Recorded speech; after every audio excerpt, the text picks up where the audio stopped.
नमस्कार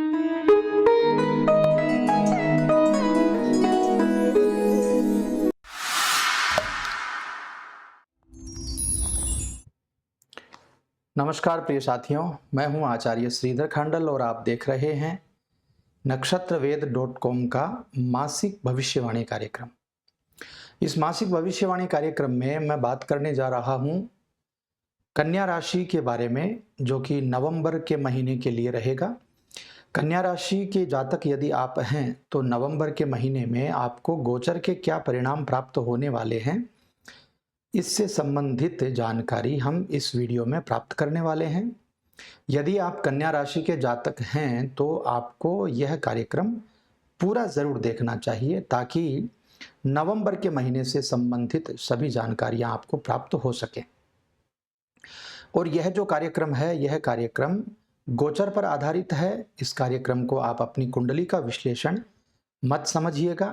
यदि आपकी जन्म पत्रिका में कोई प्रॉब्लम, किसी प्रकार की आपके जीवन में कोई दिक्कत बनी हुई है तो नक्षत्र वेद कार्यालय में आप संपर्क कर सकते हैं। नंबर आपकी स्क्रीन पर है। तो चलिए कार्यक्रम को प्रारंभ करते हैं। सबसे पहले बात कर लेते हैं आपकी राशि के लिए ग्रहों की गोचर की व्यवस्था नवंबर के महीने में कैसी रहेगी। आपके द्वितीय भाव में शुक्र, सूर्य, केतु और बुध का प्लेसमेंट रहेगा। शनि का प्लेसमेंट स्वगृही है, जो कि पंचम भाव में रहेगा। गुरु महाराज वक्री होकर के सप्तम भाव में रहेंगे।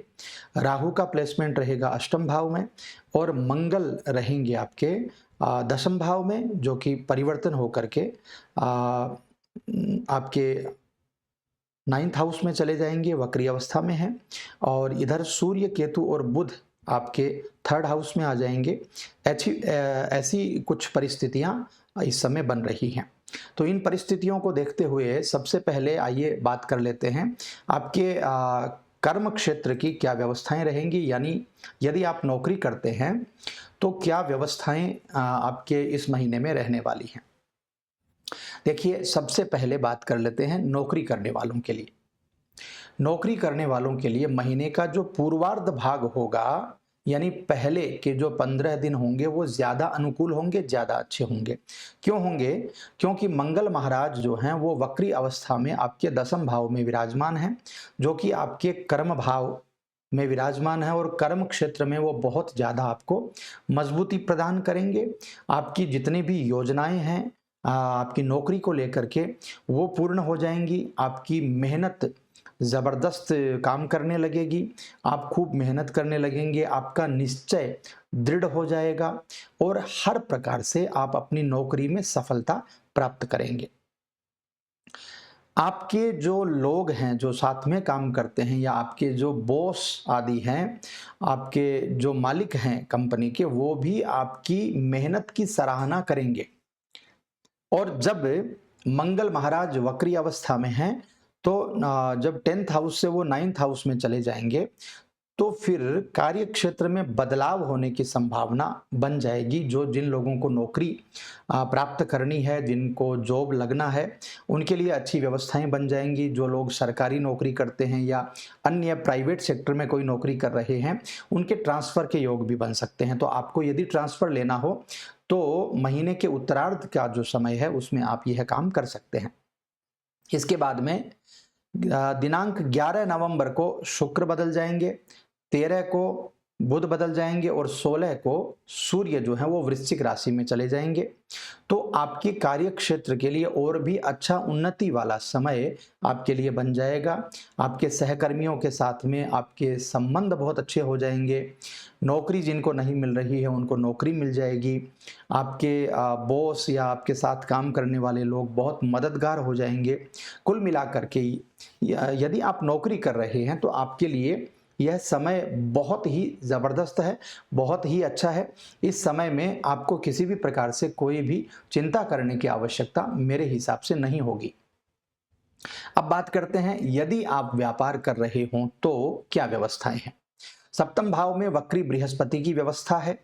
बहुत ज्यादा इस समय यदि आप व्यापार करते हैं तो आपको मेहनत बृहस्पति देव करवाएंगे और मेहनत के अनुसार ही आपको अच्छी से अच्छी सफलता भी वो प्रदान करेंगे।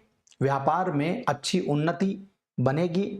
आपका व्यापार अच्छी राह पर चलने लगेगा, आगे बढ़ेगा और ये सब देख करके आपको भी बहुत सारी प्रसन्नता इस समय होने वाली है।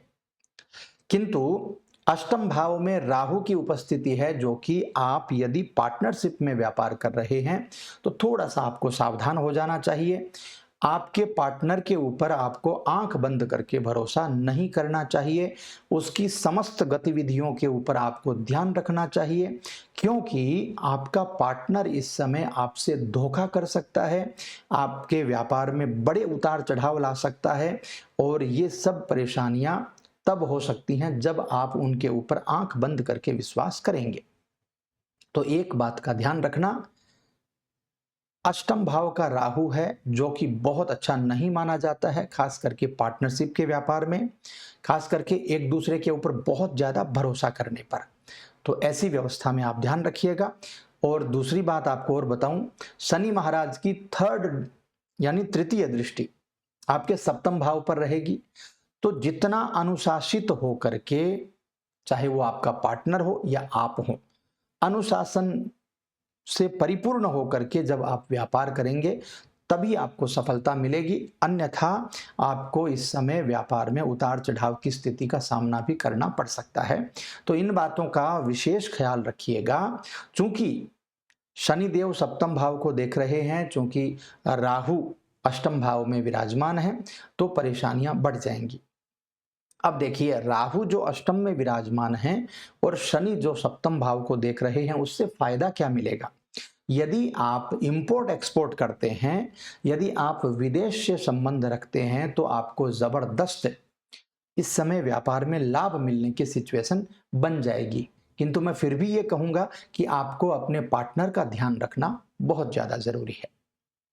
अब चलिए आगे बढ़ते हैं और बात करते हैं आर्थिक दृष्टिकोण से यह समय आपके लिए कैसा रहेगा। सबसे पहले तो आपको यह बता दूं कि महीने की शुरुआत जो होगी ना, वो इस समय आपके आर्थिक विकास के लिए बहुत ही मजबूत होगी, क्योंकि सेकंड हाउस में चार चार ग्रहों का प्लेसमेंट आपके इस समय बना हुआ है। शुक्र, सूर्य, केतु और बुध, जो कि बहुत शानदार है। इसके अलावा राहु की दृष्टि भी सेकंड हाउस पर जा रही है। तो एक से ज्यादा माध्यमों से आपके धन प्राप्ति हो सकती है। धन आने की जो स्थिति है वो बहुत अच्छी रहेगी। अष्टम भाव में राहु जो बैठे हैं वो सेकंड हाउस पर नजर है उनकी, तो खर्चे भी वैसे ही होने वाले हैं। यानी जितना आपकी इनकम होगी उतना ही ज्यादा खर्च भी होने वाला है, इसलिए खर्च के ऊपर थोड़ी सी लगाम आपको लगानी चाहिए।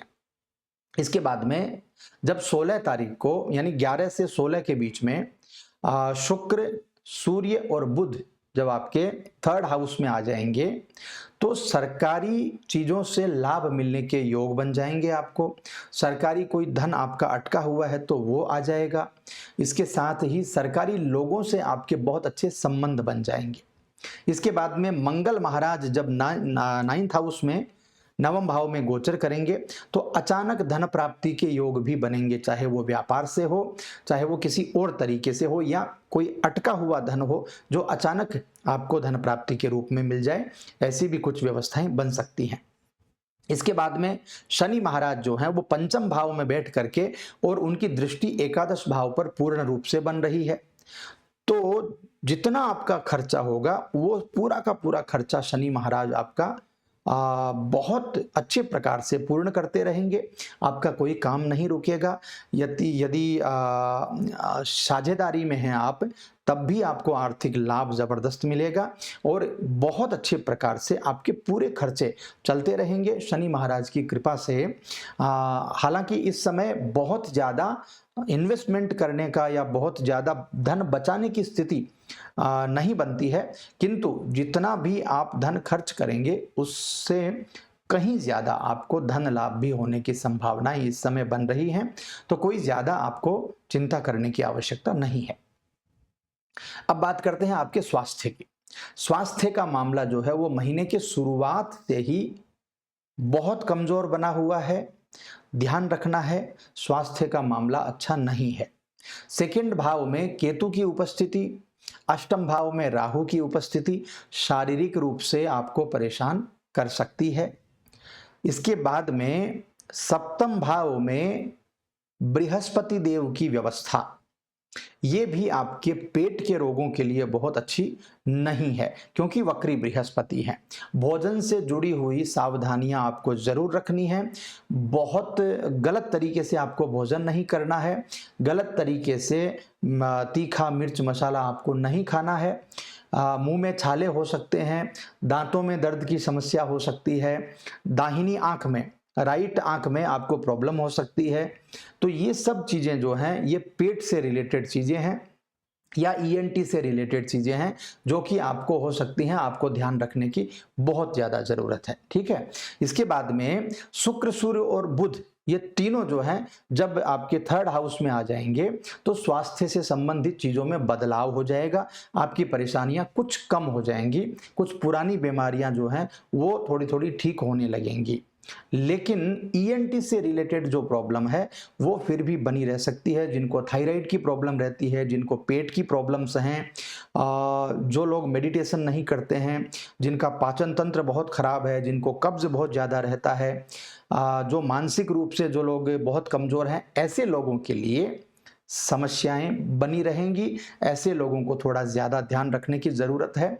और यदि आपको कोई रोग ऐसा सताता है तो आप तुरंत डॉक्टर को दिखाइएगा। यदि डॉक्टर को नहीं दिखाएंगे तो कुछ न कुछ परेशानियां आपको इस समय बढ़ भी सकती हैं, ध्यान रखिएगा। अब बात करते हैं प्रेम जीवन और वैवाहिक जीवन के बारे में। प्रेम जीवन के मामले में शनि महाराज का प्लेसमेंट पंचम भाव में है और जिस दिन महीने की शुरुआत होगी उस दिन शनि और चंद्र का ग्रहण दोष भी है जो कि पंचम भाव में बना हुआ है। तो प्रेम जीवन के लिए बिल्कुल भी अच्छा समय नहीं है। वाद विवाद की स्थितियां बन सकती हैं, बात का बतंगड़ बन सकता है, इरिटेशन हो सकती है और परेशानियां बढ़ सकती हैं। लेकिन मंगल 9th हाउस में जब परिवर्तन कर जाएंगे तब काफी स्थितियां आपकी सुधर जाएंगी। लेकिन फिर भी यदि आप प्रेम जीवन में हैं तो अपने रिश्ते को बचाने की कोशिश इस समय जरूर कीजिएगा। बात करते हैं विवाहित लोगों की।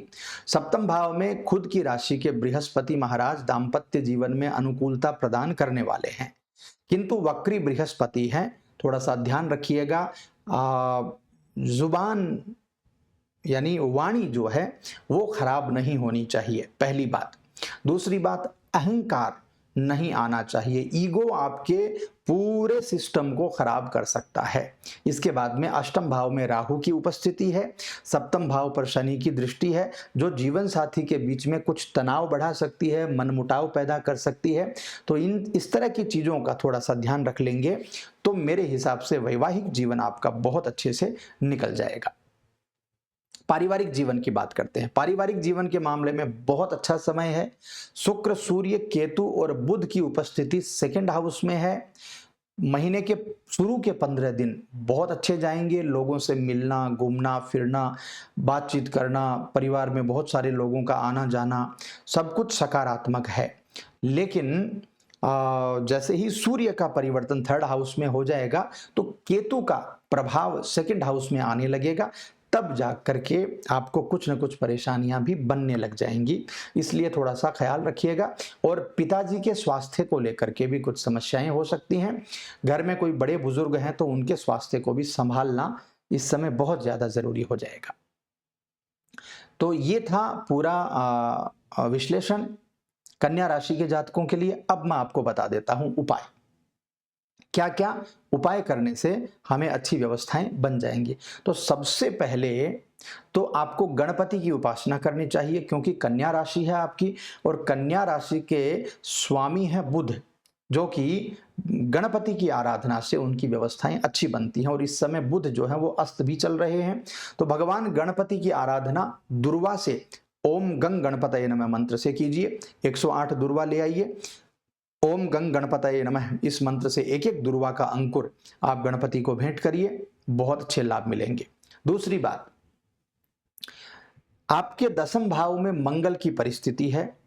मंगल जो है वो बहुत ही अच्छी व्यवस्थाएं आपके लिए बनाएंगे। हालांकि मेहनत ज्यादा करवाएंगे, लेकिन आपको निरंतरता मिलेगी, आपके जीवन में अच्छाइयाँ आने लगेंगी।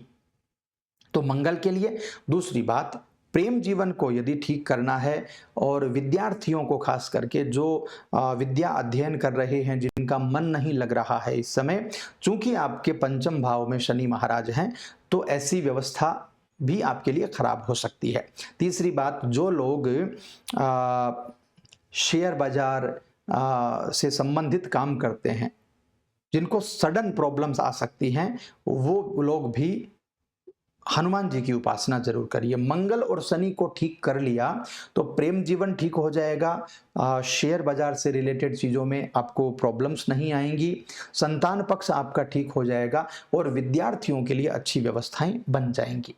ठीक है। इसके बाद में दाम्पत्य जीवन के लिए वक्री बृहस्पति है, तो गाय को गुरुवार के दिन रोटी खिला दीजिए। गुरुवार का यदि व्रत करें और खास करके आपकी कुंडली में यदि दाम्पत्य जीवन खराब है तो गुरुवार का व्रत कर लीजिए, बहुत अच्छा रहेगा। और यदि आपको पेट की प्रॉब्लम्स हैं, पेट से संबंधित दिक्कतें हैं, आपको गैस्ट्रिक बनती है, आपको बहुत सारी अपच की प्रॉब्लम है, कब्ज की प्रॉब्लम है, आपको अल्सर की प्रॉब्लम है, तो ऐसी प्रॉब्लम्स में और खास करके यदि आपको पाइल्स भी है, तो ये सब चीज़ों में आप गुरुवार का व्रत करना प्रारंभ कर दीजिए और गुरुवार के दिन गाय को पीली रोटी बना करके खिला दीजिए। यानी आटे में थोड़ी सी हल्दी डाल करके रोटी बनाइए और वो रोटी गाय को खिला दीजिए, या बेसन की रोटी भी आप बना करके खिला सकते हैं, उससे भी आपको बहुत सारे फायदे मिल जाएंगे। तो मित्रों, ये था कन्या राशि के जातकों के लिए राशिफल। कैसा लगा आपको कमेंट करके ज़रूर बता दीजिएगा। आप लोग थोड़ी सी कंजूसी करते हैं कमेंट करने में, तो कमेंट करके सभी लोगों से मेरा निवेदन है, कमेंट करके ज़रूर बता दीजिएगा कि जिस तरीके से मैं आपको समझा रहा हूँ, यह तरीका आपको समझ में आता है या नहीं आता है। ठीक है, कमेंट करके ज़रूर बता दीजिएगा और यदि अच्छा लगा हो ना तो शेयर ज़रूर कीजिएगा। चैनल पर नए हैं तो सब्सक्राइब भी कर लीजिएगा और लाइक करना बिल्कुल भी मत भूलिएगा। मैं मिलता हूं आपसे अगले कार्यक्रम में, तब तक के लिए खुश रहिए। जो मैंने उपाय बताए हैं वो ज़रूर कीजिएगा ताकि आपको लाभ मिल सके। आपका नवंबर का महीना बहुत अच्छा निकले, नवंबर के महीने में भगवान की कृपा आपके ऊपर बनी रहे, ऐसी प्रार्थना के साथ मैं विदा लेता हूँ। नमस्कार।